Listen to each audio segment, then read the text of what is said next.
Di tengah pandemi virus corona, sensus penduduk di Palembang dilakukan secara langsung dengan mendatangi satu persatu rumah warga untuk verifikasi data dari ketua RT setempat.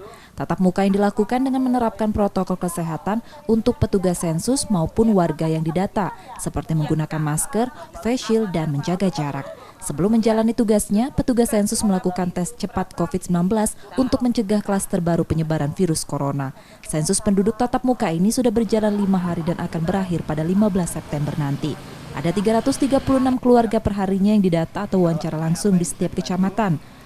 Ya, jadi seperti karena pandemi corona, maka sebenarnya kita akan menjaga jarak ya, menjaga jarak itu pasti. Kemudian juga petugas sensus kita di rapid test semuanya, gitu, rapid test. Kemudian petugas juga dilengkapi dengan APD ya, seperti face shield, kemudian masker, kemudian juga sarung tangan, hand sanitizer ada di tasnya masing-masing. Untuk mendata 81% penduduk yang belum melakukan sensus online, BPS melakukan sensus offline atau pencacahan lapangan serentak di tanah air. Ditargetkan sensus penduduk akan selesai pada akhir September nanti. Reski Oktora, Tripida, Kompas TV, Palembang.